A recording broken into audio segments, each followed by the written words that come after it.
Welcome to this short video, 8 Power Moves for Aspiring and Professional Actors.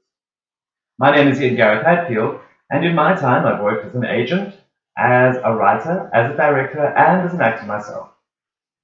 I'd like to take a few minutes just to share some insider tips and tricks that I've learned over my years working within the industry.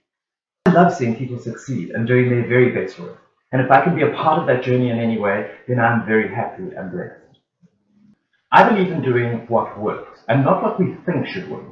And in an industry where everybody has a very strong opinion about what we should and shouldn't do, and where our personality is on the line, it's very easy to lose our way.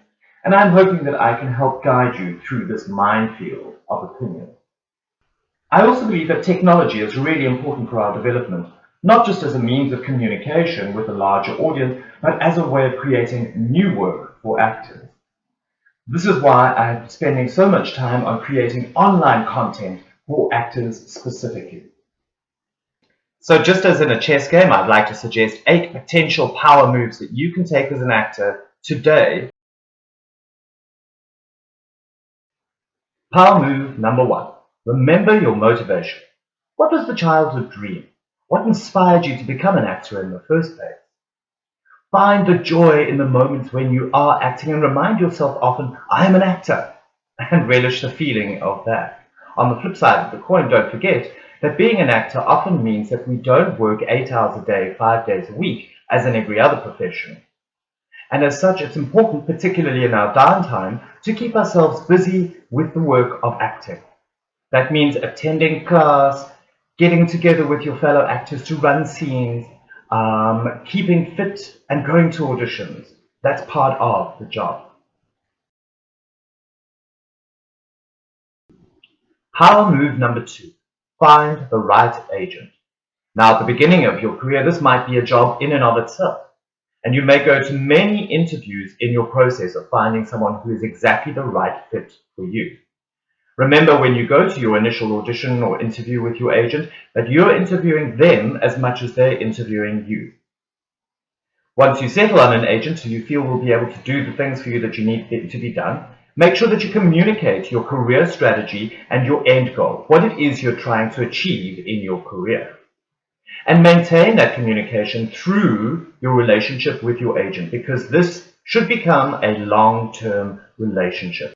My final point with regards to agencies is don't agency hop. The grass is not greener on the other side, despite what many actors will tell you in audition waiting rooms. If you do feel that there is a serious problem with your career, you need to make an appointment with your agent to communicate this with them directly and have a discussion to see if there is some way that you can resolve your differences with your agent. Don't burn your bridges. Power move number 3, stay childlike. Be excited to do good work. Give yourself permission to play and keep your imagination alive. With many of my student actors, I encourage them to keep a daily journal and to record their daydreams and their thoughts and their aspirations for their future. I also encourage them to go on regular play dates where you go down to the beach and build sandcastles, or meet up with your friends to do fancy dress, to do things that stimulate the imagination and remind you to have fun with what you're doing as an actor. And finally, remember to know how to walk away when the flow stops. Much creative work is about flow, and when you try and push the flow, it begins to become stagnant and you result in what is the equivalent of the actor's version of writer's block. So do be wary of pushing it like this. Remember, when you see children in the sandpit, they'll play and play and play for hours, but when they have decided they have had enough, they simply leave the trucks and the buckets and the spades in the sandpit and they walk away because they've had enough. We need to be like that. Power move number 4. Identify your charisma squad.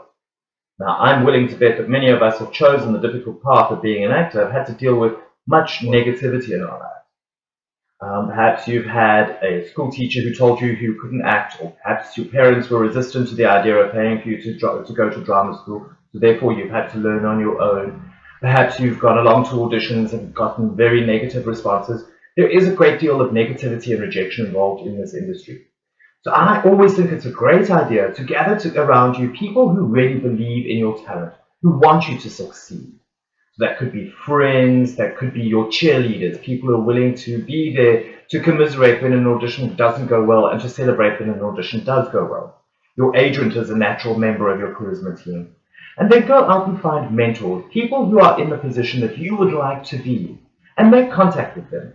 It's easier now than it ever was before with things like Facebook, and I bet you anything you like, they'd love to give you hints and tips and tricks in order to help you succeed and to achieve the level that they've achieved in their careers. So don't be shy. Inspiration is the gift that keeps on giving.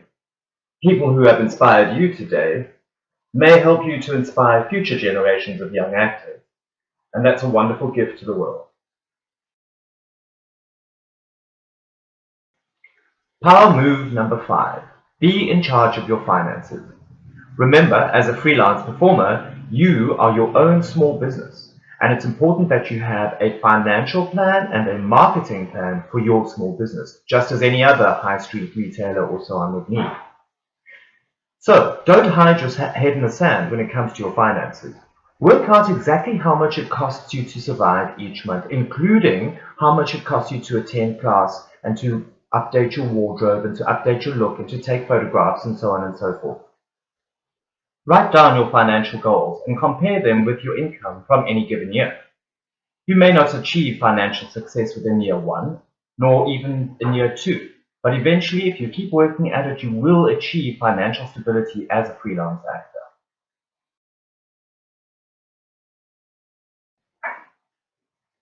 Power move number 6, and this is one of my favorites, is create your own work. Don't just be a hired hand waiting for people to give you the opportunity to act in possibly a small one-line role in a feature film or a TV series. Go out and create your own work. If you know that you've always wanted to play Hamlet, or Ophelia for that matter, then create the opportunity to go out and do that. How about a school's educational tour? Learn how to make theatre, learn how to produce feature films, learn how to create web series.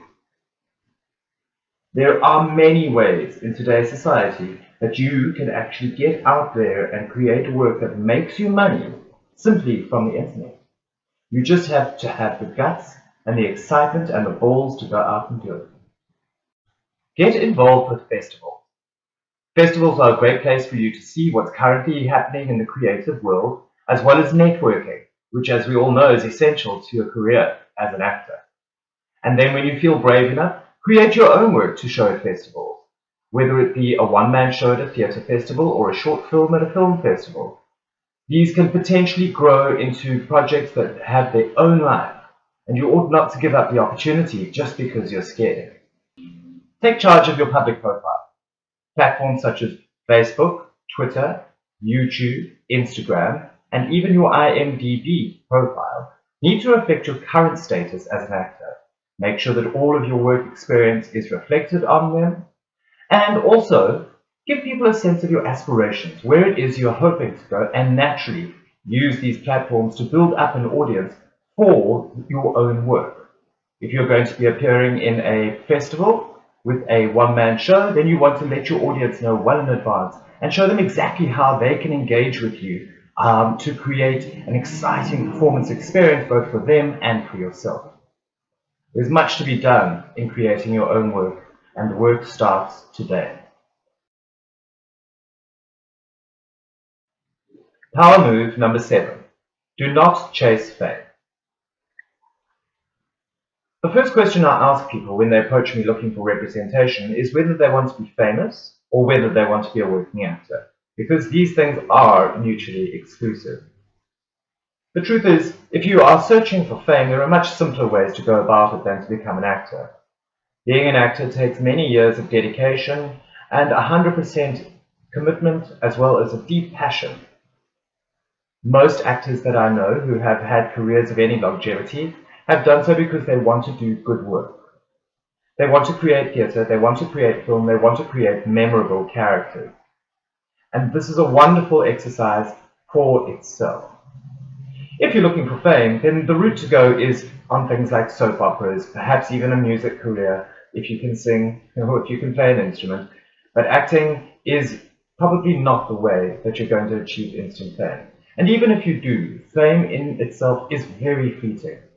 And there are many actors who we may remember from the 70s and 80s who are currently still working actors despite the fact of them not having high public profiles in the way that they used to.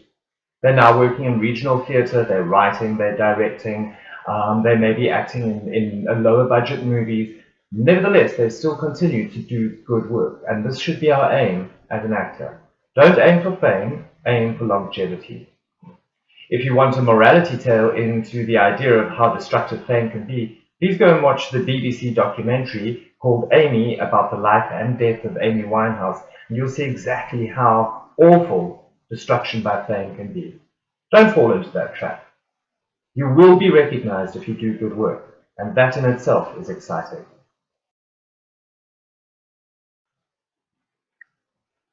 And my final power move, my power move number 8, is get thee to class. As an actor, it's imperative that we are constant students throughout our life.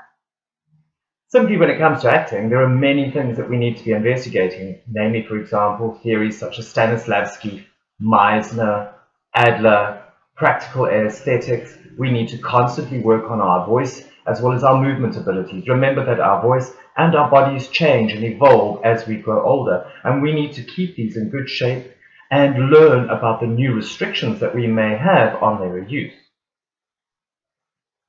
In addition to this, we also need to remain students of life. You need to learn about many different disciplines, many different things that may be requested of you when you approach a role on a film set or in a theatre piece. You may be required to sword fight, you may be required to ride a horse, you may be required to ride a jet ski. You may be asked to play chess. There are a million multitudes of things that you could be asked to do, and the more you know about life in general, the easier you're going to have when it comes to approaching character. In addition to that, one gains emotional depth from life experience. So oftentimes I say to people, it's important to get out and experience life. Travel the world. Get introduced to new cultures. Have relationships that work and have relationships that fail. These are all source material for future characters that you may play. And as an actor, we need to be aware of our progress as a human being and our evolution in terms of our emotions. So say to yourself constantly, I need to be a student. I'm going to learn something today, and that something could give me something to use in my career as an actor. So, to review, our 8 power moves are remembering the motivation, finding the right agent, staying childlike, identifying your charisma squad, being in charge of your finances, creating your own work, and not chasing fame. And finally, we discussed the importance of learning, getting thee to class. Speaking of which, if you would like to find further online and live opportunities for training, please visit www.fabric-inc.com and sign up to our subscription list to be kept up to date with all the latest events and happenings. Please feel free to leave your comments and questions in the comments section below. I'd love to hear from you. Until the next time, cheers.